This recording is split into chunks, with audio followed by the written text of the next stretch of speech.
انسان جو اپنے بیٹے کو وصیت کرتا ہے وہ اس کے تجربات کا نچوڑ ہوتی ہے اور کمال محبت کے ساتھ اس کی سراسر بھلائی مقصود ہوتی ہے، اور باپ وہ وصیت اپنے بیٹے کو کرتا ہے۔ اور یہاں وصیت کرنے سے قبل کتنے پیار بھرے انداز میں، یا بنیا، اے میرے پیارے بیٹے، احفظ انی اربعن و اربعن، میں تمہیں 4 چیزیں بیان کرتا ہوں اور 4 چیزیں اس کے ساتھ جڑی ہوئی ہیں، تو یہ 8 چیزیں تم یاد کر لو۔ لا یضرک ما عملت معہن، اگر یہ تیرے عمل کا حصہ بن جائیں تمہیں زندگی میں کبھی نقصان نہیں ہوگا، زندگی میں تم شر سے بچے رہو گے، برائی سے بچے رہو گے، نقصان سے بچے رہو گے، تمہارا باطن تمہارا ظاہر اچھا رہے گا اگر ان 4 چیزوں کو 4 چیزوں کے ساتھ جوڑ کر کے اپنے عمل کا حصہ بنا لو۔ فرمایا ان اغنى الغناء العقل، سب سے بڑا غنا، سب سے بڑی دولت مندی، سب سے بڑی ثروت عقل ہے۔ اگر کسی کو عقل کا رزق دیا گیا ہے تو وہ سب سے بڑا دولت مند ہے۔ اگر اس کے پاس مال و متاع بہت سارے ہیں لیکن بے وقوف ہے تو وہ دولت مندی نہیں ہے۔ وَأَكْبَرُ الْفَقْرِ الْحُمْقُ، اور سب سے بڑا فقر اور سب سے بڑی محتاجی جہالت ہے۔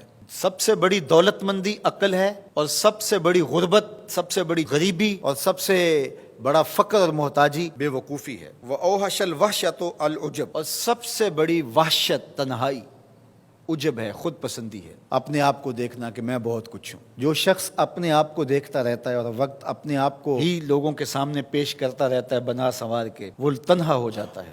لوگ اس کی ان خوبیوں کا بھی انکار کر دیتے ہیں جو خوبیاں واقعتاً اس کے اندر موجود ہوتی ہیں۔ اگر پاؤ ہے تو اپنے آپ کو سیر نہ بتاؤ، لوگ پاؤ کا بھی انکار کر دیں گے۔ تو جو جس حالت میں ہو وہی حالت لوگوں کے سامنے ہونی چاہیے، بلکہ اس سے اگر کم ہو۔ شیخ سعدی نے ایک بڑی خوبصورت بات لکھی کہ تم برے ہو لوگ تجھے نیک سمجھیں یہ بری بات ہے، لیکن تم نیک ہو اور لوگ تجھے برا سمجھیں تو کوئی فرق نہیں پڑتا، تم اللہ کی نظر میں نیک ہو۔ اس لیے تم اگر سیر ہو اور لوگ تمہیں پاؤ سمجھے تو کوئی فرق نہیں پڑتا، لیکن اگر تم اپنے آپ کو پیش کر رہے ہو تو لوگ تمہاری اس حیثیت کا بھی انکار کر دیں گے جو تمہیں حاصل ہے۔ وَأَكْرَمُ الْحَسَبِ حُسْنُ الْخُلْقِ، سب سے اچھا جو حسب و نسب ہے وہ کیا ہے؟ میں فلاں ہوتا ہوں، میں فلاں ہوتا ہوں، میں فلاں کا بیٹا ہوں، فلاں قبیلے سے میرا تعلق ہے، میرا باپ بڑا امیر کبیر تھا۔ اپنا حسب نامہ اس طرح لوگ پیش کرتے ہیں، مجھے جانتے ہو کہ میں فلاں ابن فلاں ہوں۔ سیدنا علی المرتضیٰ فرماتے ہیں بہترین جو حسب ہے جو آپ پیش کرتے ہیں وہ کیا ہے؟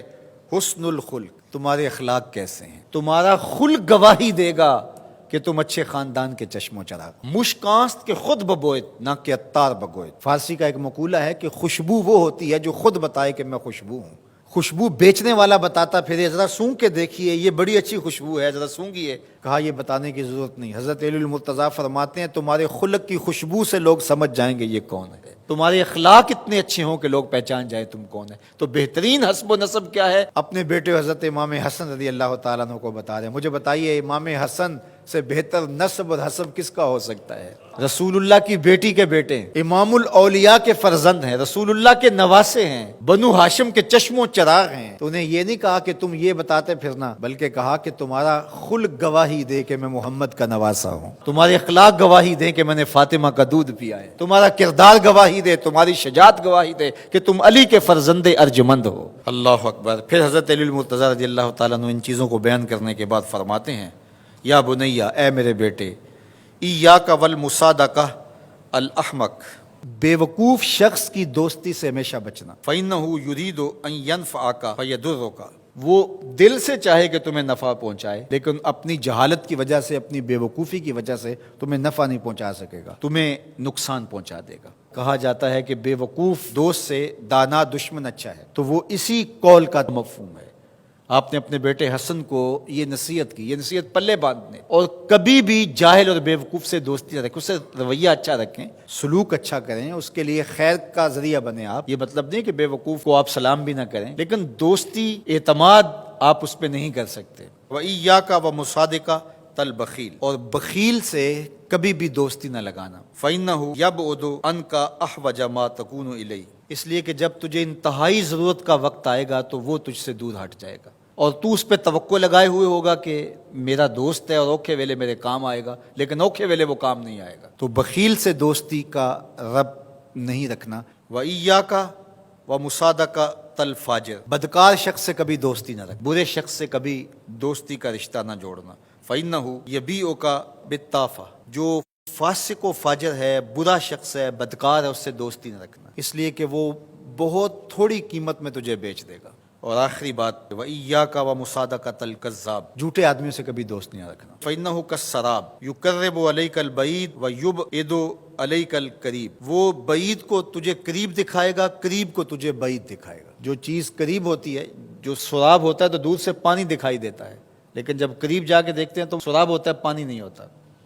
تو کہا وہ بھی سراب کی طرح ہوتا ہے، کذاب، جھوٹ بولنے والا، جو تجھے وہ نقشہ کھینچے گا جو ہوگا نہیں، تجھے وہ چیزیں بتائے گا جو نفس العمل میں نہیں ہوں گی، اور تو ایک مغالطے میں مارا جائے گا۔ یہ ہے حضرت سیدنا علی المرتضیٰ رضی اللہ تعالی عنہ کے وہ اقوال نور، جن کی گہرائی، گیرائی اور حکمت سے بھرے ہوئے یہ کلمات سے پھوٹتے ہوئے اجالے ہماری زندگی کو ایک اسلوب دیتے ہیں۔